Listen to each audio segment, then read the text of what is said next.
Shabbat Shalom, everyone. I want to introduce you to some friends of mine. These are my friends from our religious school and from our greater congregation Shaarey Zedek family, pre-K, K, and first grade, who are going to be leading us in Ein Keloheinu, in Aleinu, and in Adon Olam. Wonderful. They're going to be leading us today, so I want to take this opportunity, if you'll allow me, to speak a few words this Shabbat morning, but I'm going to primarily focus my attention on them, if that's okay. So my friends, I want to talk to you really quickly this Shabbat morning about my favorite Jewish movie. I don't know if you guys have ever heard of it, but it's called HaMelech HaAriv. Do you know that movie? In English, I guess we'd call it The Lion King. Do you guys know that movie? Okay, they know that movie. And there's a new Frozen movie. That's not my favorite Jewish movie, but it's a good Jewish movie. It's a good Jewish movie.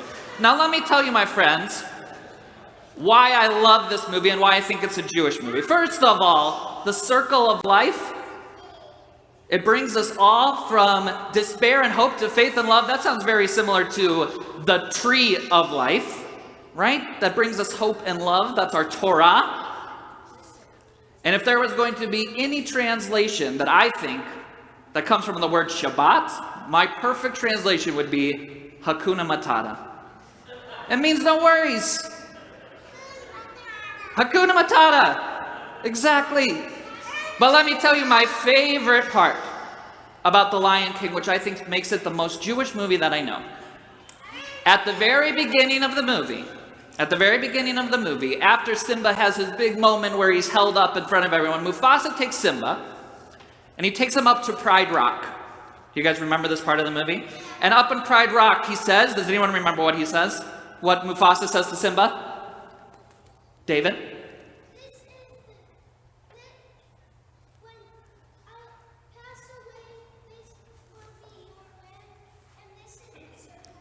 Beautiful, David Gubbin. Beautiful. So what he says, everything the light touches is our kingdom. And one day this is all going to belong to you.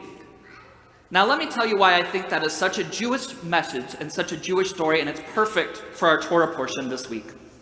Because there's a story that we've been reading, and you guys know the story well, I know you do, from Sunday morning, from Tuesday afternoon, and from Passover. That we have this little baby whose name is Moshe, whose name is Moses, and he is sent down the river. And he grows up in the court of Egypt. And eventually it's this boy who grows up to become Moshe Rabbeinu, Moses, our rabbi and our teacher, who is taught by God that he must redeem the Israelites. He needs to free all of the Jewish people. And so we know this story, right, in our Pesach Seder, that Moses comes, and he comes to Pharaoh, and he says, let my people go. And what does Pharaoh say? No way! Pharaoh says, are you kidding? I love my Israelites. They do work for me every single day without any kind of break. Why would I let them go? So then God and Moses and Aaron bring about these plagues. And they continue day in and day out. And every day Moses comes to Pharaoh and he says, let my people go. And what does Pharaoh say? No! But after the seventh plague, something different happens. And we usually pass this, I was going to say pass over this story, but that's a little too on the nose. We usually pass over this part of the story to go straight to the end. But after the seventh plague, Moses goes back to Pharaoh and he says, Pharaoh, let my people go. And do you know what Pharaoh says? He says, okay, I will. But here's the deal. You can take your men, your women, your old folks, and you can go. But here's my stipulation, here's my ask. You have to leave your children here. And what do you think Moses says? Of course not. Moses says, we love our old people. We love our middle-aged people. We love our young people. But you know what, Pharaoh? Without our kids, we can't have any of it. So no deal. We're going to wait until you let all of us go. Every last one of us, and especially our children. So then the other plagues happen, and eventually Pharaoh gets to a point where he has no choice but to let the Israelites go.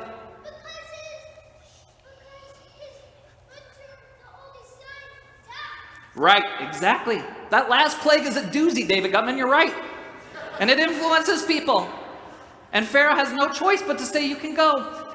But here's Rabbi Yoni putting his drash on this, okay? Here's my idea that I think connects it beautifully to the Lion King.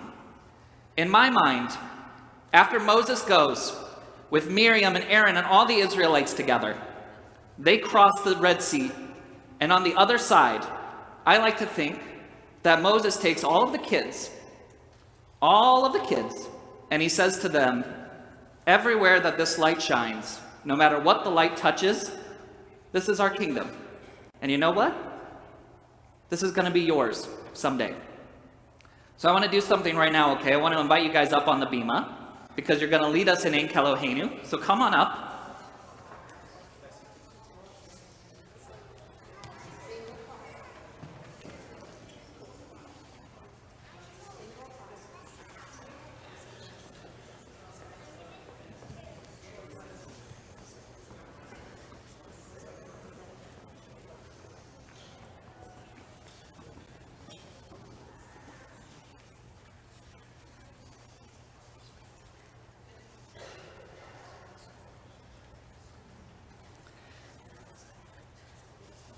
And I want you all to do me a big favor right now, okay?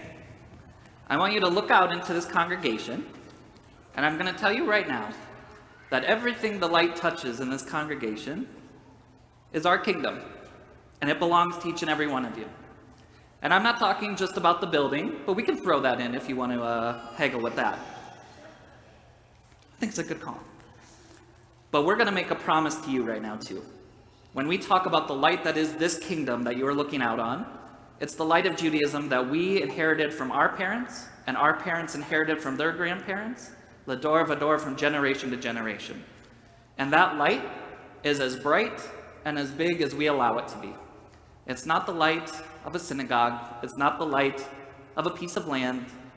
It's a light that comes from living a Jewish life filled with mitzvot, with joy, with Jewish music, with Jewish food, with Jewish prayer. And it's not just in our synagogue, it's in our homes, it's on our streets, it's in our cars, it's everywhere that we go. So we're making a promise to you right now that we're going to give you as much light as we possibly can. And if you can make a promise back to us that when you get all of the light that we leave you, that you're going to make it even brighter and even bigger, that you're going to leave it for your kids as well. Sound good? Sound good?